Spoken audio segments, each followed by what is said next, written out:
की व्रत कथा।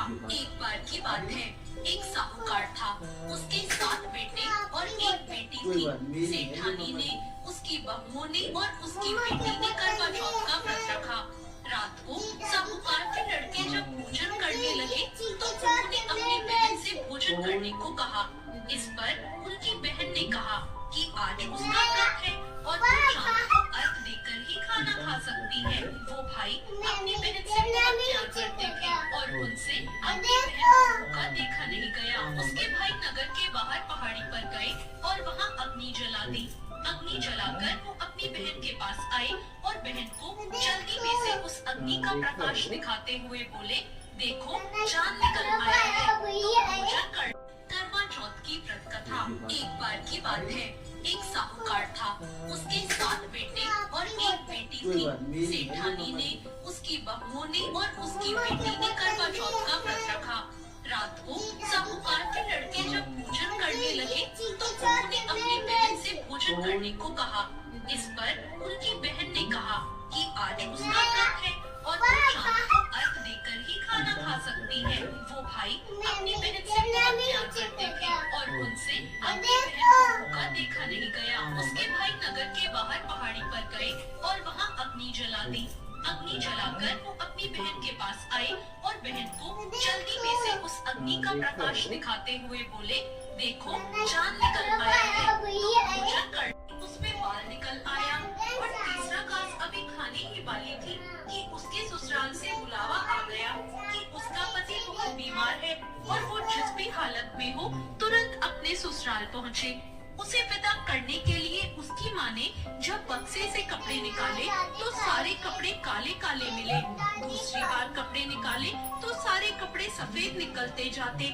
बेटी बोली, माँ तुम ये सब रहने दो, मैं जा रही हूँ। माँ घबराकर बेटी से बोली, बेटी रास्ते में जो भी छोटा बड़ा जो मिले सबके पैर पड़ती जाना। जो भी बूढ़ सुहागन होने का आशीर्वाद दे तो वही अपने पल्ले में गांठ लगा लेना। बेटी ने कहा ठीक है और वो अपने ससुराल के लिए निकल गई। रास्ते में उसे जो मिला वो सबके पांव छूती गई। सबने कहा सुखी रहो, पीहर का सुख देखो और खुश रहो, ऐसा आशीर्वाद दिया। ऐसे में वो अपने ससुराल पहुंच गई। ससुराल के दरवाजे पर उसकी छोटी ननद खेल रही थी। जब उसने उसके पांव छुए तो उसने आशीर्वाद दिया, सौभाग्यवती रहो, पुत्रवती रहो, सुहागन रहो और बूढ़ सुहागन हो। ये सुनते ही उसने अपने पल्ले से गांठ बांध ली। घर में अंदर गई तो जमीन पर अपने पति का मरा हुआ शरीर लेटा देखा और उसे ले जाने की तैयारी होती देखी। वो उसे देखकर बहुत रोई, बहुत चिल्लाई। जैसे ही उसे ले जाने लगे तो रोती हुई चिल्लाती हुई बोली, मैं इन्हें ले जाने नहीं दूंगी। फिर भी जब कोई न माना तो बोली, मैं भी इनके साथ ही जाऊंगी। फिर वो नहीं मानी तो सब बोले, ले चलो साथ में। जब उसके पति को जलाने का समय आया तो बोली, मैं इन्हें जलाने नहीं दूंगी। तो सब बोले, पहले तो पति को खा गई, अब उसकी मिट्टी भी खराब कर रही है। लेकिन वो नहीं मानी। गांव और उसके परिवार के सभी लोगों ने निर्णय लिया कि इसे यही रहने दो, इसके लिए यही एक झोपड़ी बनवा दो। वो अपने पति को लेकर उसी झोपड़ी में रहने लगी। वो पति की साफ सफाई करती और उसके पास बैठी रहती। उसकी छोटी ननद दिन में 2 बार आकर उसे खाना दे जाती। वो हर चौथ का व्रत रखती, चांद को अर्घ देती, ज्योति देखती और जब चौथ माता आती तो चौथ माता कहती, करवोले करवोले, भाइयों की प्यारी बहन करवोले, घड़ी बुखारी करवोले, बहुत भूखी करवोले। पर वो चौथ माता से अपने पति के प्राण मांगती, पर चौथ माता उसे कहती कि हमसे बड़ी चौथ आएगी तो उससे अपने पति के प्राण मांगना। ऐसे एक एक करके सभी चौथ आई और सभी ये कहकर चली गई। अश्विन की चौथ बोली, तुझसे कार्तिक की चौथ यानी करवा चौथ माता नाराज है, वो ही तेरा सुहाग लौटाएंगी। जब करवा चौथ आने वाली हुई तो उसने अपनी छोटी ननद से पूरे श्रृंगार और सुहाग का सारा सामान मंगवाया और करवे भी मंगवाए।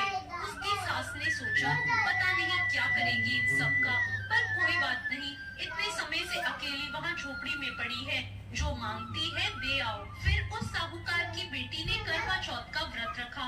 चांद निकलने पर अर्घ दिया। चौथ माता की ज्योति भी करी। चौथ माता प्रकट हुई तो बोली, कर बोले भाइयों की प्यारी बहन कर बोले, दिन में चांद उगाने वाली कर बोले, घड़ी बुखारी कर बोले। तब उसने उनके पैर पकड़ लिए और बोली, माता मेरा सुहाग वापस करो। चौथ माता बोली, तू तो बहुत भूखी है, 7 भाइयों की प्यारी बहन है, तुझे सुहाग से क्या काम। तब वो बोली, नहीं माता, मैं आपके पैर तब तक नहीं छोड़ूंगी जब तक आप मेरा सुहाग वापस नहीं करती। चौथ माता ने सुहाग का सारा सामान मांगा तो उसने एक एक करके 16 श्रृंगार का पूरा सामान माता को दे दिया। चौथ माता ने अपनी आंखों से काजल निकाला, नाखूनों से मेहंदी निकाली, मांग से सिंदूर निकाला और छिटकी उंगली का छींटा दिया। उसका पति जीवित हो गया और चौथ माता जाते जाते उसकी झोपड़ी पर लात मार गई, जिससे उसकी झोपड़ी एक महल में बदल गई। जब उसकी छोटी ननद खाना लेकर आई तो उसने देखा कि भाभी की झोपड़ी की जगह तो महल खड़ा है। वो ननद को देखते ही दौड़ी दौड़ी आई और बोली, देखो भाई साहब, आपका भाई वापस आ गया। घर जाओ और सासू जी से कहो कि गाजे बाजे के साथ हमें लेने आए। ननद अपनी माँ के पास जाकर बोली, माँ भाई जिंदा हो गया। माँ बोली, उस भाभी के साथ तो तेरा दिमाग भी खराब हो गया है, कभी मरा हुआ जिंदा होता है। ननद बोली, नहीं माँ, मैंने देखा है, भाई सच में जिंदा हो गया। भाभी ने हमें गाजे बाजे के साथ बुलाया है। सभी घर वाले गाजे बाजे के साथ अपने बेटे को लेने पहुँचे। बेटे को जिंदा देखकर सास बहू के पैर छूने लगी और बहू सास के पैर छूने लगी। वो बोली, देखो माँ, आपका बेटा वापस आ गया। सास बोली, मैंने तो साल भर पहले ही इसे भेज दिया था, वो तो तू थी जो इसे वापस ले आई। हे चौथ माता, जैसे साहूकार की बेटी के साथ पहले किया वैसे किसी के साथ मत करना, और बाद में जैसे उसे सुहाग दिया वैसे सबको देना और सब पर अपनी कृपा बनाना। जय चौथ माता। तो ये थी करवा चौथ की व्रत। भगवान गणेश की आरती भी अवश्य करें। बोलो चौथ माता की जय। आइए अब करवा चौथ की चौथी कहानी को सुनते हैं। प्राचीन काल में करवा नाम की एक पतिव्रता स्त्री अपने पति के साथ नदी किनारे एक गांव में रहती थी। कार्तिक मास के कृष्ण पक्ष की चौथ के दिन उसका पूर्व पल्ले साइड में बैठ तो स्नान करने के लिए सामने बैठ जा। स्नान करते समय एक मगर ने उसका पैर पकड़ लिया। वह करवा करवा नाम लेकर जोर जोर से अपनी पत्नी को पुकारने लगा। उसकी आवाज सुनकर उसकी पत्नी दौड़कर आई और उसने मगर को कच्चे धागे से बांध दिया। मगर को बांधकर वह यमराज के यहाँ पहुंची और यमराज से बोली, भगवान, मगर ने मेरे पति का पैर पकड़ लिया है, अतः पैर पकड़ने के अपराध में आप अपने बल से उस मगर को नरक में ले जाओ। यमराज ने कहा, अभी मगर की आयु शेष है, अतः मैं उसे नहीं मार सकता। इस पर करवा ने कहा, यदि आप ऐसा नहीं करोगे तो मैं आपको श्राप देकर नष्ट कर दूंगी। ये सुनकर यमराज डर गए और उस पतिव्रता स्त्री करवा के साथ जाकर मगर को उन्होंने यमपुरी भेज दिया और करवा के पति को दीर्घायु प्रदान की। उसी दिन से ये करवा चौथ मनाई जाती है और सुहागिन स्त्रियों के द्वारा व्रत रखा जाता है। हे करवा माता, जैसे तुमने अपने पति की रक्षा की वैसे सबके पतियों की रक्षा करना। बोलिए चौथ माता की जय। आइए अब चौथ माता की कथा को सुनते हैं। इस कथा को सुनने से ही व्रत पूर्ण माना जाता है तथा समस्त मनोकामनाएं भी पूर्ण होती है। एक नगर में एक बूढ़ी माँ रहती थी। वह अपने बेटे की सलामती के लिए महीनों की चौथ का व्रत करती थी। हर चौथ को पंसारी से थोड़ा सा गुड़ और घी लाकर 4 लड्डू बनाती, एक बेटे को देती, एक से पूजा करती, एक हथकार के लिए निकालती और एक चांद उगने पर खुद खा लेती थी। एक बार उसका बेटा ताई से मिलने गया। ताई ने वैसाखी चौथ का व्रत रखा था। ताई से पूछा, माँ तो 12 चौथ रखती है। ताई बोली, तेरी माँ तेरी कमाई से तर माल खाने के लिए 12 चौथ रखती है। तू परदेश जाए तो वह एक भी चौथ नहीं करेगी। लड़के को लगा ताई सच कह रही है। घर आकर माँ से कहा, मैं परदेश जा रहा हूँ, यहाँ तू मेरी कमाई खाने पीने में ही उड़ा देती है। माँ ने समझाकर उसे रोकना चाहा, पर बेटा नहीं माना। माँ ने उसे साथ ले जाने के लिए चौथ माता के आंखें दिए और कहा, मुसीबत में ये आंखें तेरी मदद करेंगे। वह आंखें लेकर रवाना हो गया। घूमते हुए एक नगर में पहुंचा। उसने देखा एक बूढ़ी माँ रोती जा रही है और पुआ बनाते जा रही है। उसने कारण पूछा तो बूढ़ी माँ ने कहा, बेटा, इस नगर की पहाड़ी पर एक दैत्य रहता है। पहले वह नगर में आकर कई लोगों को खाने के लिए मार देता था।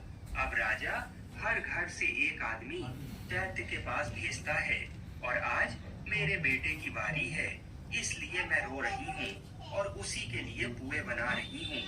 वह बोला, तू पुए मुझे खिला दे, तेरे बेटे की जगह मैं चला जाता हूँ। बूढ़ी माँ ने खीर पुए उसे खिला दिए। खा पी कर वह सो गया। रात को राजा के सैनिक आए तो बूढ़ी माँ ने उसे भेज दिया। दैत्य के सामने पहुँचने पर उसने चौथ माता के आंखें दैत्य की तरफ फेंक कर कहा, हे चौथ माता, यदि मेरी माँ मेरी सलामती के लिए व्रत करती है तो दैत्य का सिर कटकर गिर जाए। फिर तुरंत दैत्य का सिर कट गया। लड़का वापस आ गया। राजा ने उसे उपहार देकर विदा किया। चलते चलते वह एक दूसरे राजा के नगर में पहुंचा। इस राज्य में आवा तभी पकता था जब एक इंसान की बलि दी जाती थी। सिपाहियों ने उसे पकड़कर आवे में चुन दिया। लड़के ने आंखें आवे में डाला और कहा, हे चौथ माता, यदि मेरी माँ मेरे लिए व्रत करती है तो आवा मेरी बलि लिए बिना ही झट से पक जाए।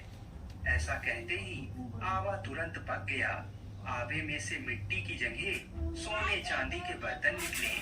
अंदर से लड़का बोला, बर्तन धीरे धीरे निकालना, मुझे लग नहीं जाए। राजा ने उसे निकलवाया और पूछा, इस आवे से तुम बच कैसे गए? लड़के ने बताया कि उसकी माँ चौथ माता का व्रत करती है, व्रत के कारण ही वह बच पाया है। राजा को तब विश्वास नहीं हुआ। उसने एक चांदी की सुराही मंगवाई और कहा कि सुराही की नदी से निकल कर दिखाओ, तभी मुझे विश्वास होगा। लड़के ने चौथ माता को याद करके आंखें सुराही में डाले और कहा, मैं भवरा बनूं, सुराही से निकलूं।